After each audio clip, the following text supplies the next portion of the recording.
किसी स्टॉक में मंदी या किसी स्टॉक में तेजी, ऐसा कुछ कर रहे हो क्या? ओएमसी रडार पे है क्या आप लोग के?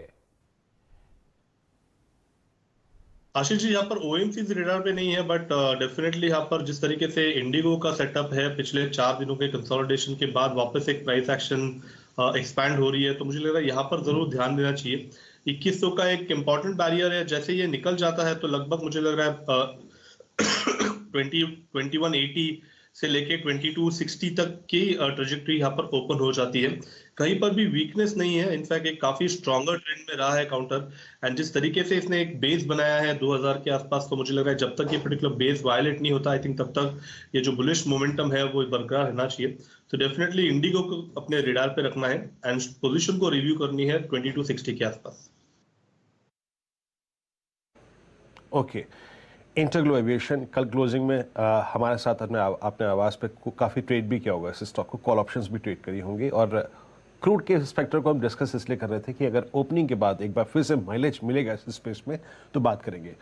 ऑल दो ये जो स्टॉक है ना इंटरग्लो एविएशन, याद रखिएगा हम इसे क्रूड से संबंधित प्ले में ले रहे हैं, लेकिन डेरिवेटिव्स में जिस सेक्टर में इसको हम प्लेस करते हैं वो है आपका, अगर आप देखें, इंफ्रास्ट्रक्चर स्पेस। कल एकमात्र इंफ्रास्ट्रक्चर ऐसा स्पेस था, ऐसा सेक्टर था जिसमें डेरिवेटिव्स में सारे लॉन्ग थे। Adani enterprises long, Adani ports long, Concor long, GMR infra long, Indigo long, IRCTC 1.1% gain करके गया लॉन्ग। अक्रॉस द सेक्टर सारे स्टॉक्स में लॉन्ग क्रिएट हुआ और अच्छा स्पेस था। मानस, आपको ये जो मैंने 5 स्टॉक्स का जिक्र किया, नहीं 5 नहीं 6, सबसे ज्यादा इंप्रेस क्या कर रहा है? सबसे ज्यादा इंप्रेस तो डेफिनेटली इंडिगो कर रहा है, और इंडिगो को मैंने कल भी रिकमेंड किया था। मेरा समझना ये है कि ये जो कंसोलिडेशन है इसके बाहर शायद आज ही आपको भाव देखने को मिल जाएंगे, 2100 रुपए के ऊपर निकलेगा और ये 2200 रुपए की तरफ जाएगा।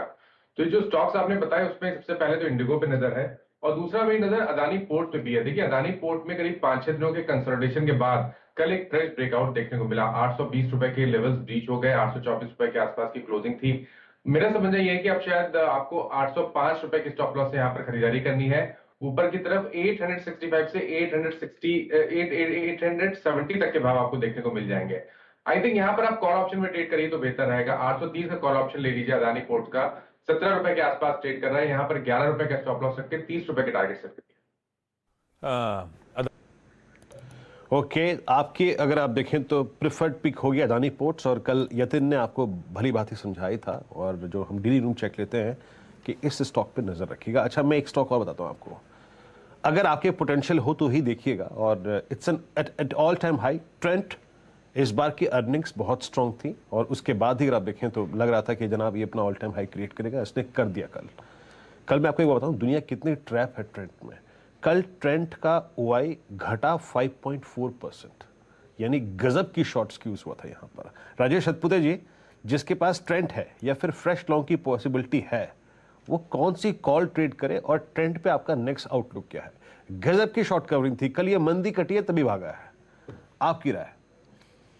वीरेंद्र जी, बिल्कुल मुझे लगता है कि ट्रेंट इनफैक्ट जिस तरह से यहाँ पे रैली हुई है और जो ब्रेकआउट था वो करीबन 1120 के आसपास था, वहां से कम 1430 1440 तक तो ये आराम से चला गया।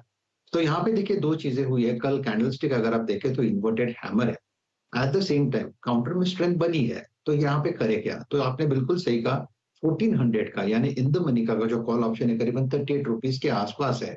आई थिंक ये एक सेफ बेट होगा, क्योंकि 1400 को ये आप कह सकते होल्ड करने की कोशिश करेगा। सो बाय करना है तो 1400 का कॉल आप बाय करें, 38 के आसपास आपको मिलेगा। आपका एक स्टॉप लॉस होना चाहिए करीबन 28 के आसपास का, और एक ट्रेडिंग के लिए टारगेट सेट करें 60 प्लस का।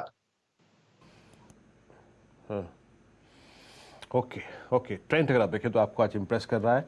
आशीष बहती जी, एक बार आप देखिए गोदरेज सीपी को, टॉप ओआई गेनर इन एफएमसीजी स्पेस, क्योंकि मैं यहाँ पे एशियन पेंट्स को पहले पिक कर चुका हूँ, पिडिलाइट को पहले पिक कर चुका हूँ, बजर को पिक कर चुका हूँ। मैं अगर आप देखें कोर एफएमसीजी कंपनियों में गोदरेज सीपी को पिक कर रहा हूँ। 12% OI gain, huge option activity. आपका इस स्टॉक पे टेक क्या है आज के लिए, क्या आउटलुक है? लॉन्ग, शॉर्ट, और कोई विकल्प ऑप्शन का हो तो बताइएगा। जी वीरेंद्र जी, कल जिस हिसाब से गोदरेज सीपी में इंट्राडे मूवमेंट आया, एक बहुत बड़ी अपस्विंग कैंडल बनी, लेकिन एक बड़ा सा टेल अपसाइड में बन चुका है। एक बॉलिंजर बैंड का स्क्वीज भी दिख रहा है, हमें लगता है कि आज अगर फॉलो थ्रू बाइंग रहती है तो ज़रूर एक पोजीशन बनानी चाहिए इसमें, जिस हिसाब से बॉलिंजर बैंड स्पर्ट या बर्स्ट होने की चांसेस बहुत ज़्यादा लग रहे हैं इस पर्टिकुलर स्टॉक में। अगर बस कंडीशनल बाय है, थोड़ा सा अगर खुल के स्ट्रेंथ दिखाए 900 के ऊपर निकलता है स्टॉक, तभी उसमें बाय करने की सलाह रहेगी। उस समय जो स्टॉप लॉस मेंटेन करना है वो है 890 का, और हमें लगता है कि 930 तक के लेवल्स इसमें देखने मिल सकते हैं। ऑप्शन के थ्रू खुलने के बाद ही सलाह एक बार एनालाइज करना बेटर रहेगा स्टॉक में। ठीक है, खुलने देते हैं, देखते हैं कहां पे सेटल हो रहा है। 900 के ऊपर गया तो अच्छी तेजी बनेगी। कल वो ब्रोकरेज की रिपोर्ट पे बहुत अच्छा गैप मिला, उसके बाद थोड़ा सा कूल ऑफ होता हुआ स्टॉक आज रडार पे रखेंगे। लेकिन मुनाफे की तैयारी को समेटते हैं, इसी पैनल के साथ कदम रखेंगे पहला सौदा में, और पहला सौदा की शुरुआत इस वक्त की टॉप हेडलाइंस के साथ।